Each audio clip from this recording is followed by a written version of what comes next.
My name is Tammy McGuire. I'm the founder, director, and president of the Foster Closet, an organization that helps children with free resources and their caregivers with free resources in Northeast Florida. But we're going to have a new show now on YouTube.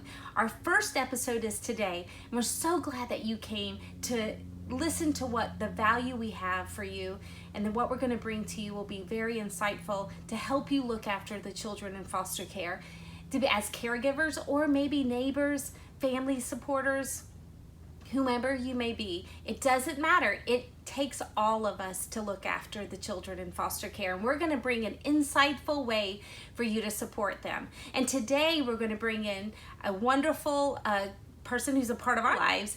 In upcoming episodes, we'll be sharing people from our own family and the other people in the community and professionals and foster families, adoptive foster families.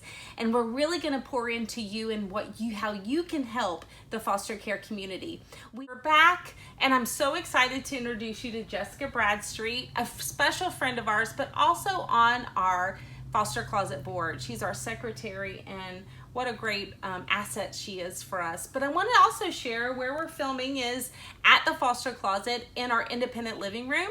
So all the furniture you see are donated items from the beautiful donors like yourselves who think a lot about us and all the kids that we help and support here. So thank you for giving us our studio props, right? It's amazing.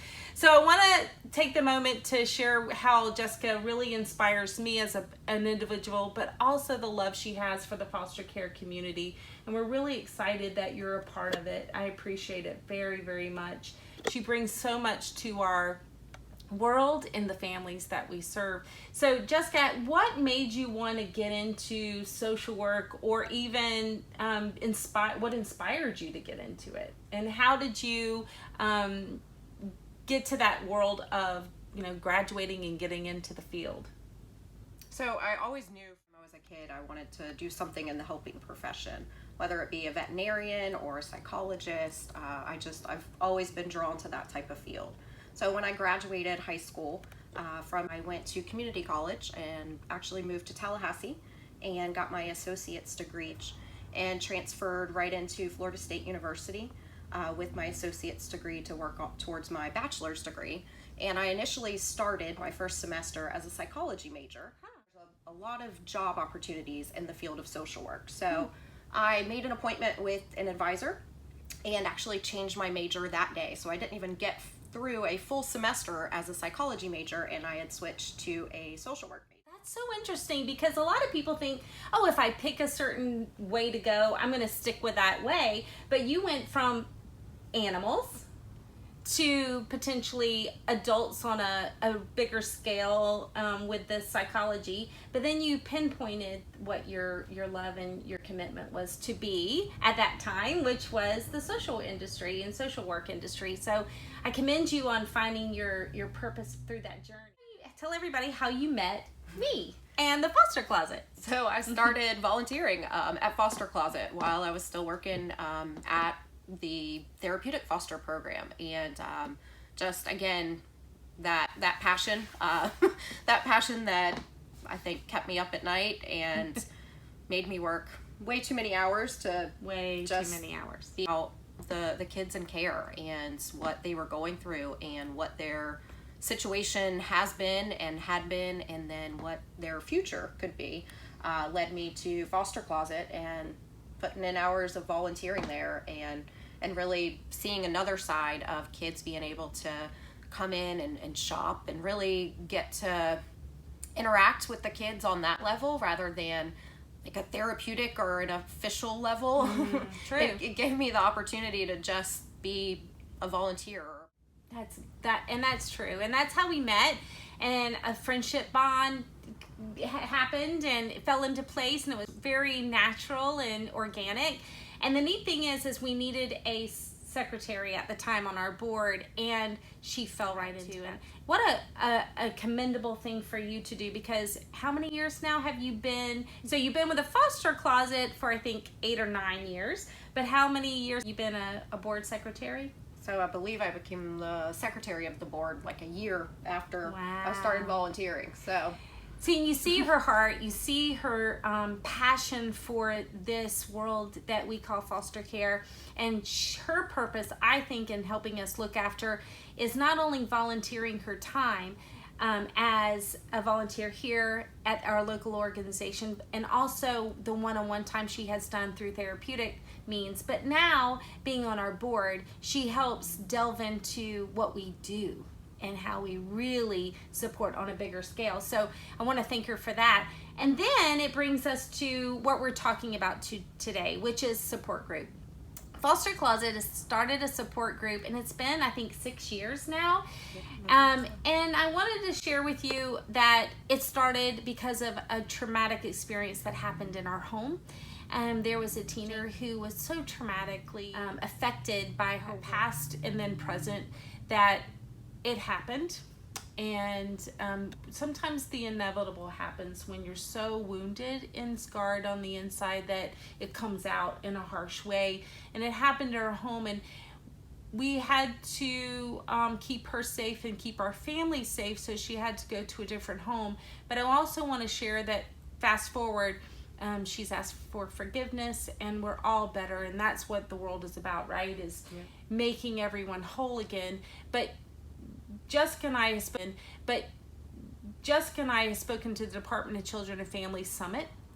And at the summit, we shared how you can start a support group. And the reason why is everyone needs support. And guess what? After that many years, I think it was our 10th or 11th year of fostering and children in foster care, and having this horrific thing happen to our home, I, of course, fell on beautiful friends like Jessica, who shared that support and the therapeutic needs that my family met. That you come into a fork in a road and you say, am I going to keep fostering? And by the way, guys, I know you're going to be that way. And by the way, donors and supporters of these families, I know you're going to be that person too, to help support these families. And through a lot of prayer, talking to my beautiful friend Jessica, who's given such great support and therapeutic means to my family and myself, that we found out that therapy is the way. And talking about it and pouring into other people and getting other people's advice that been through it and done it and come out on the other side a different family. By the way, you're never the same family, but hopefully you're a holistic family. You're grounded in love and support of course, others, and of course our God. And Jessica and I decided that, guess what? There might be some other people out there who need support, right? And that's when I asked Jessica to help us with the support group at Foster Closet. So that being said, guess what you need to start a support group? Because if you don't have you're a licensed clinical social worker, you're just a whole bunch of people getting together and talking, right? And that's not what it's supposed to be about. So Jessica, tell us how a support group looks, and from the perspective of our families and what they bring to the table, and then how you facilitate. And by the way, how she brings the clinical world to it, and then I bring the life work to it, and we make it about the families and the children that we serve. So how, from your perspective, how does the families feel? How do you think that they feel whole again? Maybe a little bit more. So I think that, any sense of group and community is a great thing and so healing.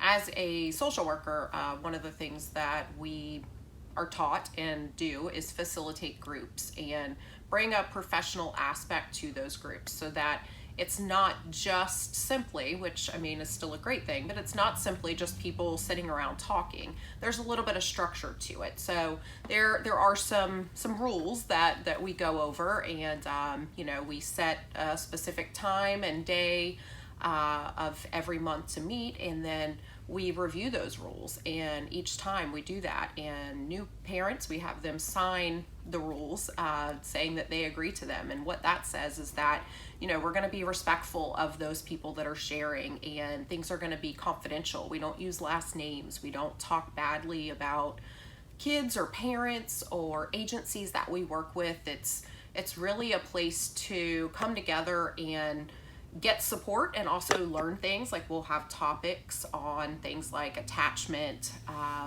or different behaviors, welcoming a child into your family, or the hard part of saying goodbye when a child leaves. And we delve into those, and we all share and provide input, but we are careful not to advise what someone should be doing or shouldn't be doing. We try to just really make it a supportive environment for the parents. And I think that they not only get something out of the support of the things that they're going through and that they're able to talk about, but they also have that sense of community with the other parents. And they get to know each other and also rely on each other for support also. It is so neat to see how we've grown from maybe 3-4 families to we're up to I think 20 families, depending on what kind of day it looks like, and to see them come yearning to meet. That's the neat thing. When we can't meet, like right now we can't meet, or spring break or summer, Christmas time, they kind of miss each other. But more importantly, they miss that support. They miss that learning. And that's the other thing that we do at the support group is they do get 1 hour of training. We watch either a video or we talk about a subject that's near and dear to their heart and use it for their children. And while we're doing our support group, in one room, we have some wonderful volunteers in the back that are giving to our caregivers by keeping the children in the back. And we're in the front really pouring into our families. And that's why I wanted to do the YouTube channel. So Foster Closet can bring you people like Jessica. And I just want to say, first of all, thank you. We love you so much for all she does for the foster care community. And that's why we want to bring the heart of the foster care world, like Jessica, who's behind the scenes a lot of the time, to bring to the forefront. Because of you, our foster families grow. And because of you, our families know how to take care of their kids.